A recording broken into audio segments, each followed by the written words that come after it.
I was in the office when the screen lit up. Just having coffee with a friend. Won't be long, the emoji felt like a slap. When someone lies, they try to soften the blade. I stared at the message for a moment, let her sit in it. Then I replied, ask him if his wife liked the new photos. I sent it, locked the phone, and leaned back. 5 seconds of silence. 8 seconds. Then the phone exploded. 12 notifications, one after the other. What photos?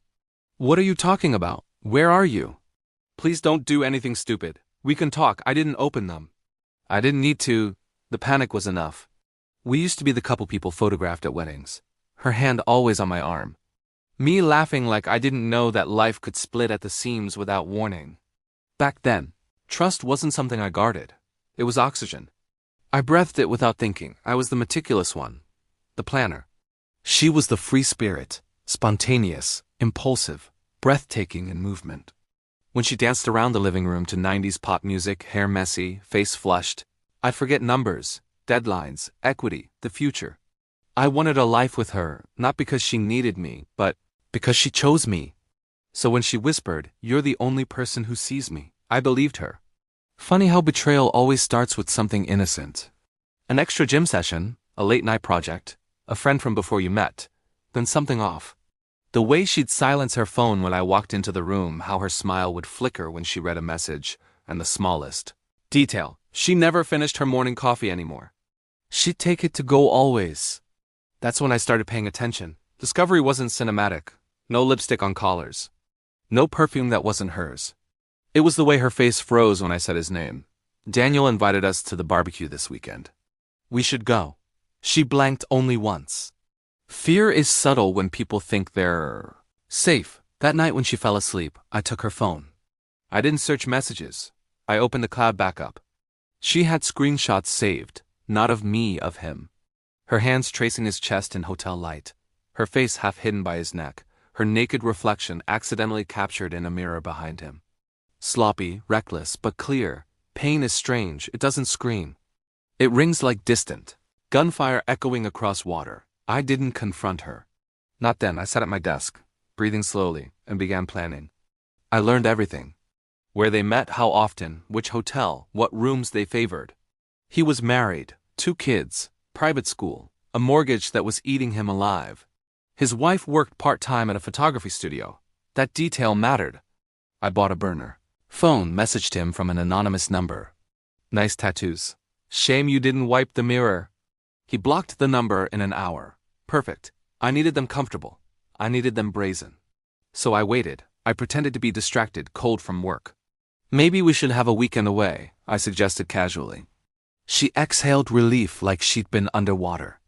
That was the second mistake she made. The first was falling in love with someone who plans. The hotel was easy. 1 phone call and I had room service receipts in my inbox. Another and the security footage followed. Pattern, timestamp, frequency. Humans are predictable when they think they're special. I hired a private investigator, not to find proof, but to authenticate it legally. Chain of custody matters. In divorce cases, it matters a lot. Then I sent a friendly anonymous email to his wife attaching 3 photos she had unknowingly taken. His reflection in the mirror, her hand in his hair, a wedding ring on the nightstand behind them. The subject line was 2 words, "I'm sorry." 2 hours later she replied, "I know. Thank you." She didn't rage. She didn't demand details. Just quiet resolution. We were similar. She and I, we understood that revenge is the art of patience. We met at a cafe. No theatrics, just strategies. The plan unfolded on a Tuesday. She texted, just having coffee with a friend. The friend was him. I knew because his wife was with him, sitting 3 tables away, watching. I sent my reply, let the panic bloom. When my wife rushed home, breathless and trembling, I was already seated at the dining table. Laptop open, documents laid out neatly. Her eyes darted everywhere, looking for mercy. I slid the folder to her. Screenshots, timestamps, hotel invoices, private investigator reports, sworn statements. She tried to speak. Words drowned in her throat. "I didn't want to hurt you," she whispered. I held her gaze. No anger, just clarity. "You didn't hurt me," I said. "You ended us. I'm simply finishing it." I handed her the separation agreement, favorable to me, financially lethal to her, assets frozen, joint. Accounts drained into my personal business reserve, house in my name. I'd been quietly paying the mortgage alone for months, every digital footprint preserved. I watched her read, tears dripping onto the paper. Then her phone buzzed. She looked, went pale. It was his wife, a group message. Both of them tagged, all the photos attached. One line beneath, "Your secrets look better." In the light. She screamed, not at me, at the universe unraveling around her. I didn't interrupt. I closed my laptop, signed my copy, stood.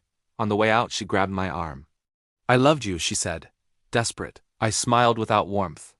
"No, you loved who you were when I believed in you." I walked to the door. The world outside felt cold but clean. Revenge isn't fire. It isn't chaos.